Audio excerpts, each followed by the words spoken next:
Susie Ingwall, and I am super excited today to be hosting a panel discussion with the team from Pingoo.AI. I'm really excited for this because I've been following you guys for some time, and I'd love to just start with some quick introductions. So, Shane, would you like to introduce yourself? Sure. Shayan Mashatian. I'm founder and CEO of Pingoo, a serial entrepreneur. I've been in personalization using AI for almost a decade, from security, privacy, then education, and now healthcare. Perfect. Lucian? Hi, everyone. I'm Dr. Lucian Ferraro. I'm a podiatric surgeon and also serve as a residency research director at White Memorial Medical Center in Los Angeles. My clinical focus is on complex wound care, limb preservation, and diabetic foot reconstruction. And over the past year, I've worked closely with the Pingoo team to test and refine the platform in real clinical settings. I'll be walking you today through the workflow of how Pingoo fits into our clinic and how clinicians are responding and why I believe this technology is helping us move towards more proactive team-based care. That's awesome. I'm so excited. I can't wait to hear that. Zara, do you want to go next? Sure, I am Zara and I am a staff data scientist. I'm mostly doing like computer vision for security and safety. Yeah, that's and I'm collaborating with Shayan and team on the tech part, mostly computer vision and wound imaging. Wonderful. And last but not least, Soela, do you want to go next? Yeah, I have been leading product, all things product and commercialization at Pingoo. And my focus has been on how to really deliver the technology to patients. My training was in genetics, and I spent several years building clinical decision support tools for geneticists used in clinic. And now I'm bringing that learning to Pingoo. Well, I'm excited. I think you guys have a really strong, great team for what you're building. And so, with that, I'd love for you to tell our audience a little bit. And we'll start with you, Shan. Tell us a little about the problem that you set out to solve, and then talk to us a little bit about the technology. I'll ask some more detailed questions later, but just high level. Absolutely. Pingoo, we started with the idea of how to engage with patients better. And from our genomic platforms, we learned we provide tons of information to the users. And make it personalized to them is one thing. How we link it to their treatment plan, how they can really use this on a daily basis is a totally different story. The idea started there, and during the pandemic, I was thinking how we can do this when everything was slower. One day I was, like most of us, I started thinking maybe I should learn a new language in this slow time. So I started playing with Duolingo, and then like within next day, I was thinking why we don't have a Duolingo for health education, something very, easy to use daily basis, few minutes without tons of watching videos, reading blogs and all that. So Penguin started like that. And then as we launched it, we got more than 200,000 download. Engagement was good. Some power users, 1 hour a day using it. That was Wow. great. And we were thinking how we can take this even to next level. I had made some chatbots before, and then generative AI came in, so we jumped on it. So now Pingu, from patient side, is imagine if ChatGPT and Duolingo had a baby, that would be Pingu. So it covers both of it. But then over time, we also got to the conclusion that if we don't link patients to physicians and overall more holistic approach to treatment plan, we cannot really get to the point we want. So the idea of Pingu platform now is how we can really leverage AI to optimize care, Okay. and how we can, of course, then all the conversation about responsible AI, trustworthiness, objectivity, no bias, no harm, all of these came to the play, which we are working on. I can go through those details, but eventually we want to make sure we address care delivery end to end. That's our ambitious goal. Perfect. So, what is your beachhead market? What patient population are you targeting right now, and how does the application help them? Maybe Sohela can answer that. She's leading the Yeah, so product. we're Perfect. currently focusing on wound care, and we're going for clinics as well as healthcare systems providing wound care support to patients or treatment, wound care treatment to patients. And the way we're building our application now is a little bit of a focus on the supporting that care optimization from the provider side. So really supporting providers against burnout. So and optimizing their workflow. And Lucian, will give you more details on how that actually works in real life. But then also connecting them to their patients. So patients become engaged in their journey. So they don't just go home with a piece of paper that they put away and forget about, but they're engaging with the application to really follow along with their treatment journey. So our beachhead, if you will, is large healthcare systems as well as small clinics. That is fantastic. And I want to speak to our physician in the room in just a moment, but I want to ask you one more follow-up question Mm-hmm. real quick. My understanding is you're doing a lot of the computer vision work. So I don't work with a lot of startups that are doing a lot in the computer vision space. So tell us how that works and tell me a little bit more about that and how you work with patients. So I will let Zahara get into the details of the computer vision, but the way we're engaging patients or providers with the computer vision is that we're using phone cameras to image the wound. And Okay. our ultimate goal is to really be able to analyze the wound from the image. Currently, we're relying on taking those images and connecting them to the patient profiles or data, which is a little bit of wonky process in the way it's done today. Like somebody takes it with a digital camera, then uploads it, but here we're integrating that into the workflow. Fantastic. Zara, do you want to expand on that? Sorry, I should have asked you that question. Sure. So, what we are doing basically at this moment, we are just using a normal phone just to take images of wound, and then the whole purpose of, I mean, is to analyze wound using the images and process them over time, whether they are getting better, worse, and whether the size is changing or not, what's happening to the level of or the grade of the wound. Perfect. And then you guys are helping kind of instruct them how, I'm assuming, how to take those photos because I'm guessing there's differences if I hold the phone this close to me or this close to me. So you have a whole process in place for that? Yeah. So you know how when you try to take a photo of your check and it Yeah. guides you get close. So there's that AI, vision or AI directed computer vision, and that's the technology that we're intending to apply to our. And Sahara's already done that. That's great. That told me a lot right there. That was a great analogy. The pictures of the check. I love it. I love it. So, Lucian, can you tell us a little bit from the physician perspective? Like, how are you validating this, and then how does it integrate into your workflow? Sure. So Pingoo is built on the principles that we outlined in the original paper on trustworthy healthcare AI. At the center of the validation process is an expert in the loop model.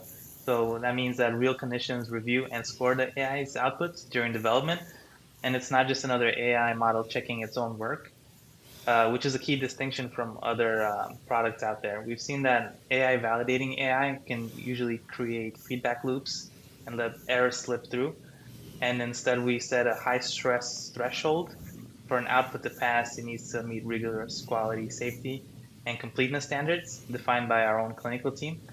That's how we ensure the AI performs at a level safe enough for real world use. And we combine that with built-in rule-based guardrails and alignment with published clinical guidelines. So it's not just smart; it's responsible and clinically reliable. Perfect. So, And I can also touch on the workflow perfect. since you asked about that. So we've built and tested Pingoo in real clinical environments, including outpatient wound clinics and hospital-based consult services. And the typical workflow starts with patient intake, either in person or remotely. A nurse or a medical assistant can upload wound photos and write in some notes via the mobile interface, and the data is immediately processed.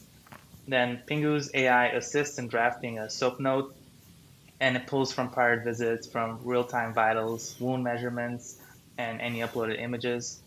And then for physicians like myself, we also offer ambient AI recording, where the platform listens during the encounter and automatically generates a SOAP note based on the clinical conversation with no extra typing or dictation required.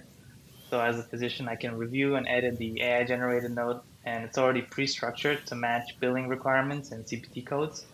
And this saves time, reduces errors, and increases documentation consistency without disrupting how I already work. That's awesome. So it's actually enhancing your workflow. And so not only does it not inhibit it, it's actually making your workflow probably a little bit smoother, right? Yeah, it helps a huge deal with getting patients in and out, and with physician burnout. Perfect. And you mentioned the reimbursement code, so I want to just probe on that a little bit more. So is the AI kind of determining which CPT codes or HCPCS codes that you guys need and helping you get all that coding done as well? Yeah, and that's a huge part of it because a lot of times physicians can miss part of the codes that will actually help build up your note and increase revenue for yourself and the clinic. And the AI goes through has the entire breadth of knowledge of medicine, and we can funnel that into getting a very complete and useful note. Amazing. I mean, that right there is worth its weight in gold. I know so many hospital systems that just leave hundreds of thousands of dollars on the table because of coding errors or things not being put in correctly. And having that tool to kind of enhance and make sure that you're recovering all of those funds is fantastic. And it sounds like as a physician, you're really behind using this as well, which is great. Tell Hmm. me, maybe from your perspective, and then I want to ask a couple of other people, how Hmm. easy is this to use? And is it accessible to everyone? So I really see a big use case for this in like the rural healthcare market, for example, where it's really hard to get to your physician and you need to maybe monitor how this wound is doing. How's your experience been with that? Honestly, for me, it's been a big surprise how quickly even non-tech savvy providers can adapt to this platform. Initially we expected a learning curve, but once clinicians see that Pingoo can surface all notes, auto-populate wound characteristics, even suggest plan options, the adoption becomes almost immediate. And another insight is that clinicians really value how AI catches the things that we might forget in a busy clinic, like missing some modifiers for CPT codes or imaging that we meant to order. It's almost like a second set of eyes. Amazing. Amazing. Does anyone want to add to that? Yeah, and I would like to add that, even when gathering the data about the wound, so if you think about the nurse taking the image and then asking some questions to, off the top of their head, and nurses are very competent, they know everything they can ask, but human beings miss things. But now when you are actually going through a form that lists every single question that you should be asking your patient, there is very little room for error. You're not missing anything. So that kind of, you start with complete data to then run AI on complete patient data about the wound to then go to the next step. So, the same thing with the treatment recommendation. Just like Lucian said, it's a second set of eyes. So doctors know what treatment to provide, but with the AI really gathering everything and putting it in front of them, it takes a little bit of cognitive burden away. So not just the administrative burden, but the cognitive burden of needing to remember everything that they need to remember. Interesting. I love that. So let me ask you this question. Where are you guys at? Are you commercialized yet? Are you doing pilots? Are you looking for more pilot sites? Shane, do you want to address that? Sure, I can answer. I wanted to add one thing to what Sohela and Lucian mentioned. When you look at the whole care delivery and understanding what needs to be done, um, basically understanding or predicting which treatment would have the best effect for each patient, that's the key. And of course, we have tons of very experienced surgeon, physicians, they know, they look at it. But here is two part, I think the promise of AI comes in and we are trying to deliver that to the market. First is, imagine we can have a lot more layers of data that basically physically is impossible for a physician to sit and go through all the EHR record, all the history, everything. That's one side. And then what are the latest scientific advancements and finding by other groups? Staying up to date on that is again another part. Now imagine with the AI, we bring all of those together and we can, with AI, understand how they apply to each patient and come up with some predictive model. That's, I would say, probably the holy grail of care Yeah. and how this can optimize. And this is what the promise of precision health is, right? How to make it proactive, preventable, personalized, patient-centric. These are all things we have been talking about this for a long time. And now AI is actually provide this new AI, especially leveraging new AI. I don't mean a wrapper around ChatGPT, but leveraging this technology to bring these pieces together.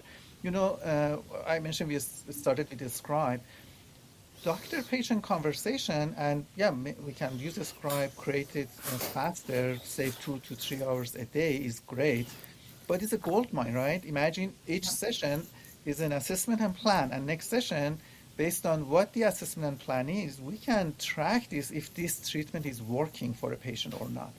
And imagine this feedback loop comes back to this AI, these models, and then it goes back very similar, is Zoila's specialty about population health studies, that we can statistically understand for which patients with what characteristic and attributes and conditions what treatment work. And once Amazing. once you build that self feedback learning, then patterns of best treatment effects will emerge, right? There is a paper, very famous one, every 20 seconds someone loses a leg to diabetic foot ulcer. And even a systemic study came up a couple of months ago or so that says still we don't know, we cannot measure or have a numerical uh, evaluation of treatment effects. So Lucian can say when a patient goes under oxygenation, should they continue doing that or send it back to cardiovascular surgeon? If they send it too early, it's too costly, and another surgery maybe can be avoided. But if they wait too long, it can be won't become systemic, and it's too late. So this is actually in the heart of what we are trying to do to make this efficient. And then second part of it is with the shortage of healthcare providers, nurses, wound specialists, uh, the Yeah. idea is if we can put AI in the hand of those maybe are a nurse, not wound specialists or so on and so forth. So they can do a bit of more basic triage to understand if this wound is getting infected or not, if this is the right timing to refer this patient to a doctor. So that's another angle that we are looking into it. In North Dakota, in some areas, there is one wound specialist in the 40 miles, and she is booked for next 4 months. Oh So my just, gosh. just Terrible. imagine, yeah, and we know zip code is the biggest indicator if someone will lose a leg or not. If they have diabetic foot ulcer, it's all about access. So I just wanted to share this a bit of more broader vision that we are following. In terms of commercialization, we are running pilots. We have been doing, it's about, Pingoo has been out there, but this platform has been a bit of a stealth mode. We have been working on it, building, validation, building on top of what we had for more than a year or almost 2 years now. And for now, we have three pilots. Department of Veteran Affairs is one of our early clients. VA Oh yeah. veterans have a lot of challenges in this area. We have international hospitals and a couple of others that in the United States, they are looking into piloting this and see the result of it. And that's where we are. We hope by finishing these studies, including our own preliminary results and validations, we can show more formal validation study that we publish, and then we will share those results. And I guess that would be where we can say we are truly commercial, but for now we are actively looking for early adopters and partners to try it out. Perfect. Now, what's your FDA pathway? Have you already gone through FDA? Do you need to go through FDA? How are you taking this through? That's very interesting. Basically, because we are a decision support system, is not subject to FDA. It's not for crunch time. It is drafting everything. It's suggestion, and physicians look into it. They decide is it useful or not. So we don't do diagnosis, monitoring, or any treatment. So it's not subject to FDA approval. Perfect. However, we have Yes. an eye on it for future. Our initial study and validation shows that this technology is, Lucian can speak on it, much better than me. But for instance, for wound, one of the biggest issues is infection assessment and management. So we believe our technology is getting at a very high accuracy level in terms of infection assessment, and also maybe be able to suggest prescribing drugs. And the good news is we know there is a bill in the House that it is paving the way for AI technology even to prescribe drugs. So we have an eye on it, and we are going through some rigorous testing and validation to see if we can apply for FDA. But that's one area we have in mind, and at least in our roadmap. Rushan, if That you makes would a lot. like to add to that infection part or other clinical Yeah, intervention. Yeah, that'd yeah. be And great. in terms of the validation, Stephen actually helped lead the development of the rubric that we're currently using based on the health bench framework. And that measures the factual accuracy, clinical safety, and overall usefulness of the treatments we're rendering. And it's been key in training and refining our models. So going back to what I said before, we don't use the AI to validate it. We're the experts that review the outputs, and only the ones that pass our strict threshold are accepted. So being able to have that confidence that the AI will recommend only things that are clinically approved by experts in our field and that are safe and clinically meaningful. Perfect. I think that's a great way to go. And I love the idea of maybe later on you go through FDA if you find that right pathway. I want to go back to something that you mentioned a minute ago about the zip codes being kind of the predictor of whether or not people lose their leg. That is so meaningful, I think. And I think having something like this that can help patients monitor their wounds, to help you monitor their wounds. What does the patient have to do at home? What does the patient journey look like? I've heard a lot about the physician side. What's the patient side? There's two ways the patients can be using the app. One way is that the app really enables them to capture the images and enter information and learn a little bit about their wound. And at that point, we don't tell the patient do this, do that. We just tell them, looking at this, here's some information that you should have, and then we give them the option to connect with the clinician. And that Okay. clinician could be remote, part of our network anywhere in the country. And then this way they can have a visit with the clinician remotely through Zoom, and they can evaluate the wound and prescribe next steps, or have them come in or go into the nearest clinic if it's urgent. Another way to think about it is, Shan likes to call it Uber for wound care. And the idea being that there are technicians who are trained in how to take images, gather all that information that a nurse would take in the clinic or the hospital. They go through that form, fill out the image of information, take the image, and then the AI runs on it, and then the AI can, trigger the next steps, either set up a Zoom clinic visit, or have the patient go into urgent care, or even emergency if that's what is needed. But really, having that remote access through this application where you could take images and assess the wound. Awesome. So how hard has it been? I mean, maybe this is a question for both Sarah and Shayan. You guys are bringing together AI and computer vision, so you've got these two different technologies that need to obviously work together to give the physician the things that they need. How difficult has that been? And then how are you able? What's your business model look like? How are you going to make a profit from bringing these technologies together? Sure, I let Zara to elaborate on computer vision model, and it's not just another regular take photo thing. We are trying to make it easier, more accessible. Zara can elaborate on that. Our business model, basically it starts usually like a traditional SaaS model, subscription based, all that. But we are thinking we can expand this to new models, all these AI agents. And now there are a lot of different conversations, how they can be used per token, per workflow, per task, per role. If they play like a role of someone, how we can do it. So we are open to those. But our vision is overall, maybe have this AI agent that anyone from anywhere, an app, an EHR, EMR, can send some photos of a wound, especially over time. They can report how they would describe it to a doctor, right? I feel pain, or any other characteristic they would usually report. And then the system can return them some assessment and suggestion.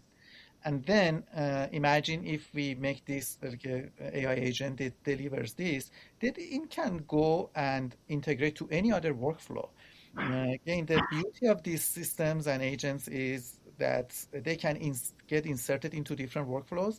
We are not trying to say, oh, we are the best wound monitoring, everyone go home, we took care of it, don't worry. No, that's not the case because it's a very complex problem. It's interesting.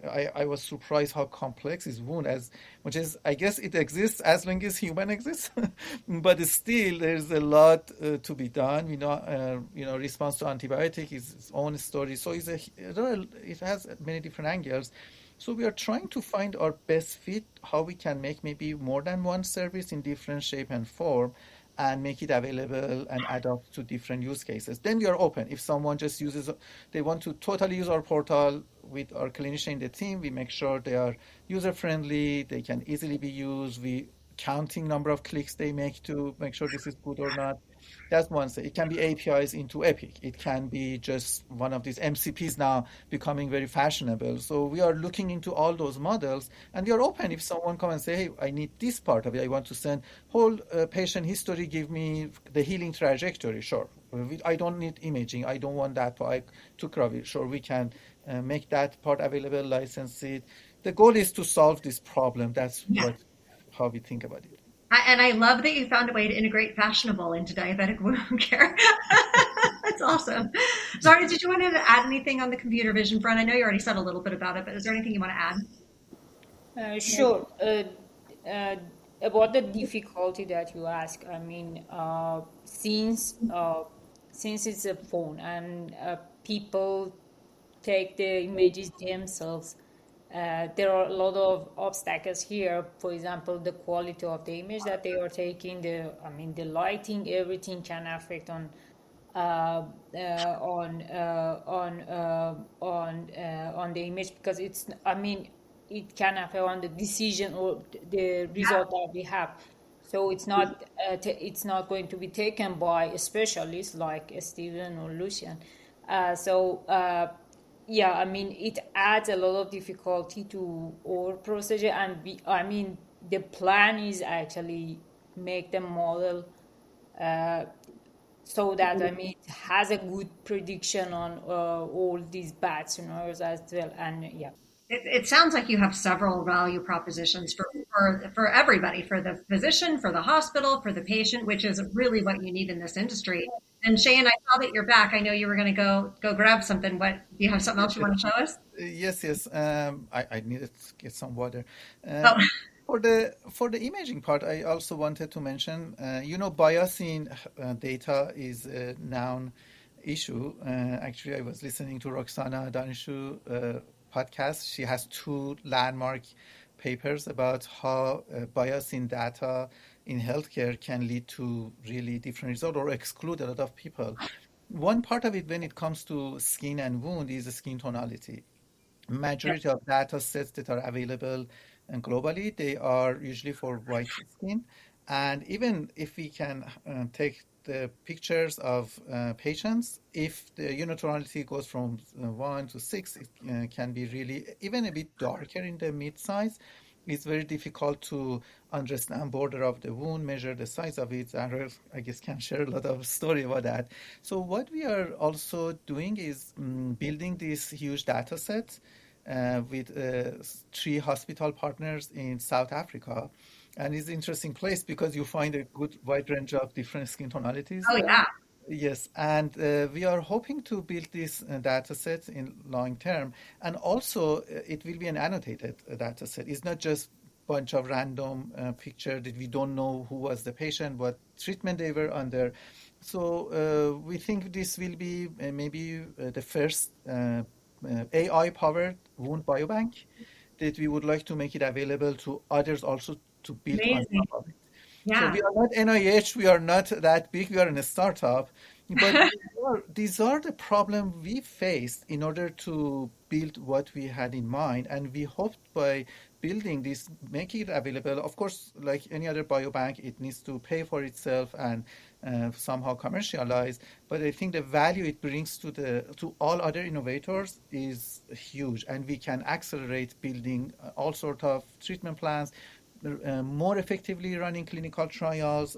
Everyone, depends how they are trying to contribute to the field, will benefit from such data sets. Amazing. I mean, I think that data is going to make a huge difference as we go. I'm working with a couple of different AI companies, and they're gathering some data that nobody else has. And I really think, that with AI in the mix, it's just the future of healthcare. So I love that you guys are doing that. I think it's going to be hugely important to wound care as we move forward. Once kind of corner the market, hopefully in the diabetic foot ulcer space, do you have another patient population that you're going to target on, or are you not quite there yet? I love the focus. I love that you should be focused. So please don't lose focus. But just curious if you've kind of thought about what your future iterations of this might look like. Yes, I hint on it and I let Soila to elaborate. Basically, the technology on its own core is agnostic. We can apply this model to different conditions, from diabetes management to home care. Even we are in discussion with a health center in a university. They say they are dealing with long COVID issues. Oh, And yeah. interestingly enough, there are not enough even literature or studies around it. So any technology that can bring all of this together and build some predictive model could be very useful. So, but yes, so I can speak on it. Our Normandy is a wound, and we started with diabetic foot ulcer, but we can explain. So, you always have some ideas where else we can take this. Yeah, I Yeah. mean, one of the other areas we were thinking of, obviously, like the bigger diabetes management, the whole holistic with monitoring blood sugar levels and patient care with nutrition and everything else. I mean, that's a huge one, I think, because there's a lot of moving parts to that one. Another Oh, one yeah. we've explored is chemotherapy management. So patients who are undergoing chemotherapy often, have adverse side effects. They get really nauseous, they're very sick, and then there's pain. And many times that often, leads to patients not, I wouldn't say often, but it could lead to patients not following the regimen or going back for more therapy. However, clinicians have a way of tracking it. The way they do it today is they have these forms that patients fill out, score all their symptoms 1 to 10. Using Pingoo, we could engage patients to fill out those forms even daily.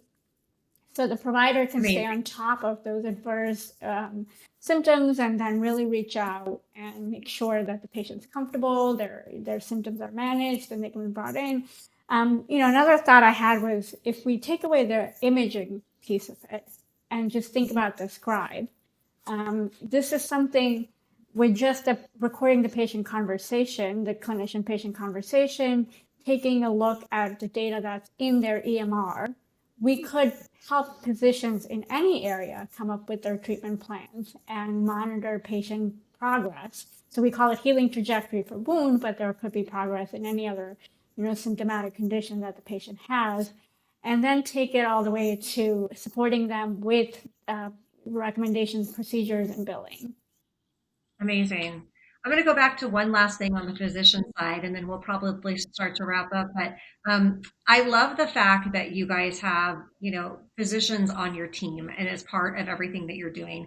A lot of startups that I see don't have that. Maybe they have somebody on their advisory board, or maybe they have somebody over here, but it sounds like physicians are influencing everything you do every step of the way. I don't know if you want to expand on that a little bit more, or Lucian, if you want to expand a little bit more on your role and what your continued role will be as this continues to progress.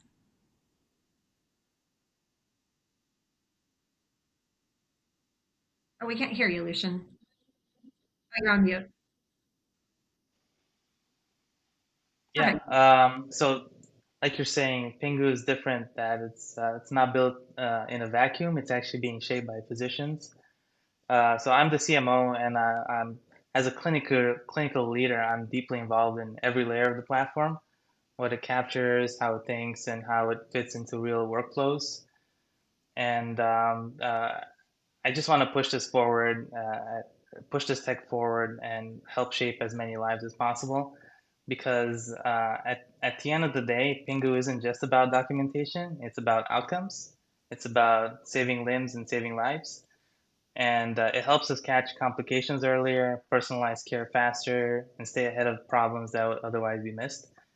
So at the same time, it reduces the administrative burden that leads to burnout and strengthens revenue through cleaner, more accurate billing. So for providers, patients, and systems alike, Pingoo offers a smarter, more sustainable way to deliver care, and that's what my focus is to help it get there. I love that. What a great way to wrap this up. I think that kind of said Let it me, all. if you don't mind, let me add, I would like to share two more thoughts with you. Yes. Actually, not only we had the physicians in the team, some of our core team members in engineering also, they have been dealing with diabetes firsthand. And we have the user in the room all the time at every single Awesome. function. So basically, it has been hugely informative because in agile and design thinking, we say build it, go give to user, come back. It is happening by design for us, and it's been very, very informative. What should be considered even to start with? That's one thing. The second part I wanted to mention, which is talk of the town about impact of AI on society, on jobs, and how is it impacting everyone. We did a mini study in North Dakota and shared it with the Department of Commerce, the State Department, about how use of a technology like this AI, as Soila mentioned, having someone which is not really a nurse or wound specialist, but put the technology in hand of them, go to an elderly home, someone who cannot really go and see the doctor, so they cannot sometimes afford to go because it's like 3 hours or one day travel back and forth, or even in the winter, even if they have the fund, they cannot go because of the conditions.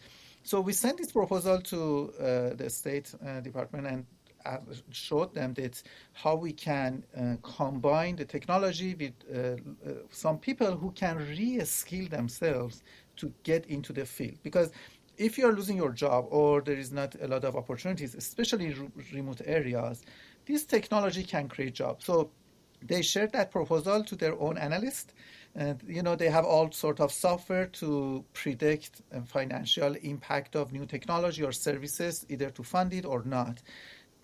We estimated we can create about 90 equal to 90 full-time jobs for people who part-time do this.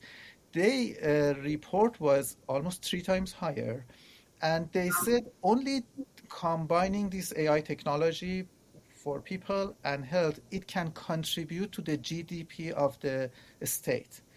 And North Dakota is a rich state with farming and oil and everything.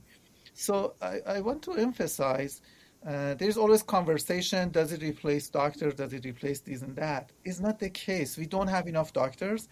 If we can save someone's solutions time from documentation, information gathering to do their work faster and attend to more patients, go do more telehealth.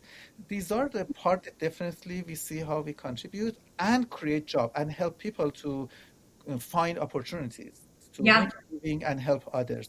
These are all come together. That's why we are so excited about different benefit of this for the society overall, not just uh, I love that. Yeah, there's so much talk about AI is coming for your job, right now. Like that's kind of the big talking point. But I really do think that used properly and used to augment, and take some of the workload off things that our clinicians and physicians don't have time to do and don't want to do. I mean, oftentimes, I'm sure, Lucian, you've experienced this. You probably have 15 to 20 minutes with every patient that you see for a normal office visit. And there's not a lot you can get done in that time. So anything that you can do to take that administrative burden off of our providers and to really help enhance patient care, I think is a win. So I love it. I think it's great. And that's being generous. Sometimes we get a lot less time Yeah, because there's a push towards seeing more patients faster. And physician burnout is a real thing that happens every day. And from my experience using the AI scribe and from starting to use the Pingoo's app, we've already seen a huge improvement in energy levels and ability to get work done faster, more amazing. efficiently. So it makes a huge difference, and I think this is the direction medicine is going as a whole. And I'm happy to ride this wave till the end. I love it. Well, it's nice to have you on the team. I'm sure you're a great asset, as are everyone else on this call. Thank you guys so much for your time today. Anything else you want to add before we wrap up? Yes, we are actively looking for partners, Ah, pilots. We would love to see how we can collaborate. We know a lot of products are coming to market, need more efficient clinical trials, better engagement with a patient in rural areas to improve a standard of care. So, if you are a technology provider, if you are a content provider, if you are a health system, government, we would love to hear from you and explore how we can collaborate. this was great. I already knew quite a bit about the Pingu app, but I learned so much today, and having all these different perspectives really kind of helped me envision kind of how this works and how it's going to flow from the clinician to the patient. So I really appreciate everyone's time, and I'm excited to see the future of Pingu. Thank you for having us. Thank you Thank you guys. so much.